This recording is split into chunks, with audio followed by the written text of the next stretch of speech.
Good evening, everyone. Thank you for joining us at KREM 2 News at 5 o'clock. I'm Tom Sherry. Mark and Whitney are off this evening. Well, we begin with breaking news tonight. We are tracking a fire burning in Airway Heights near the Spokane Tribal Casino. These are photos taken of the fire burning this afternoon. Now, according to Spokane Fire District 10, the fire only burned half an acre. It was knocked down quickly within an hour of the fire being reported. Units are still on the scene this afternoon, making sure that there are no more flare-ups. We are waiting to hear how the fire was sparked earlier this afternoon. And we start with a cyclist dying in a hit-and-run crash today. The truck that struck the cyclist left the scene only to return later. And that's where Shannon Mowdy is right now. Shannon, can you tell us more? Well, we don't have a lot of info right now, but I am at the intersection of North Market Street and State Route 206. This is a busy intersection right across from the Yokes, and this was an active scene with 3 far lanes behind me blocked off, and that all was about 3 hours worth as investigators were on scene. Things just cleared up here about 45 minutes ago, so let's give you a look at what it looked like earlier.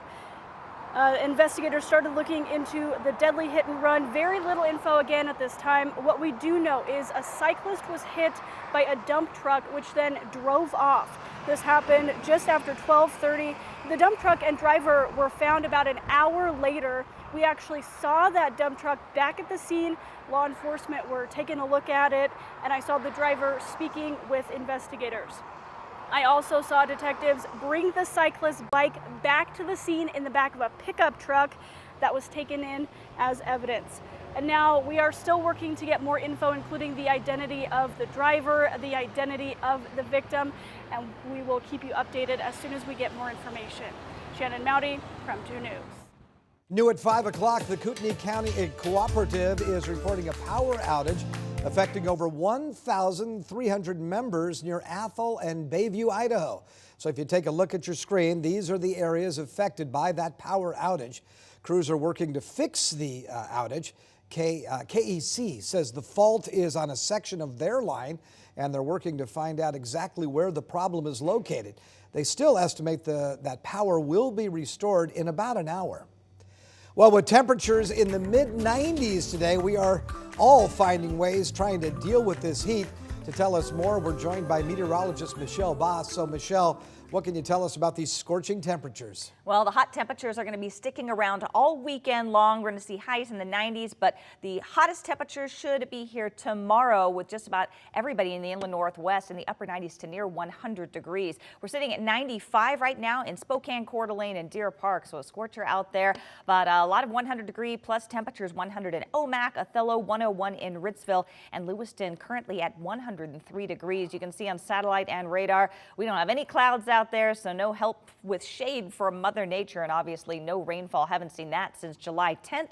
Heat advisory will continue for the Lewiston area through tomorrow evening. We'll start to see a slight cool down over the weekend, but still see very hot temperatures. The short-term forecast keeps it very toasty through the evening. 86 degrees at 9 p.m. After sunset, temperatures will fall into the 70s and 60s. But again, the hottest temperatures tomorrow, highs near 100 degrees and staying hot, but slightly cooler on Saturday and Sunday with highs in the low to mid 90s and mostly sunny skies.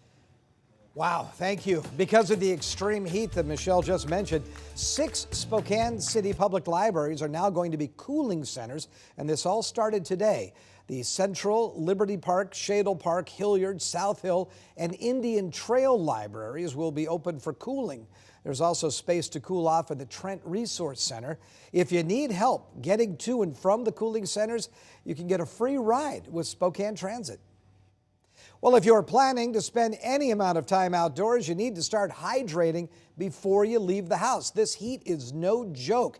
It may seem simple, but hydrating can help prevent more serious issues the longer that you're outside. The CDC says, get this, for every hour outside in this kind of heat, you need to drink at least one 16-ounce bottle of water. For example, if you're outside for 4 hours, either doing yard work or at the pool, you'll probably want to drink 4 to 8 bottles of water. And if you're spending a full day outside, like at the lake or working outside, you'll want to drink about 8 to 16 bottles. That's about how much you need per person for a full day in the sun. Also, heat does deplete your electrolytes when you sweat. Well, you can replace those with sports drinks, or you can even get some drops that you can add to your water. But if you drink too much water at one time, it can also be potentially dangerous. Overhydration can actually lead to serious health issues. And when you drink too much too fast, you have all this extra water in your body, and your kidneys can't keep up to excrete out that extra fluid that we have, and so it affects your brain. It might be their behavior. They could be confused, disoriented again, complaining of really bad headaches, start vomiting. And now, overhydration is rare, but it can still be life-threatening. If you or someone else is experiencing those symptoms, call 911 right away.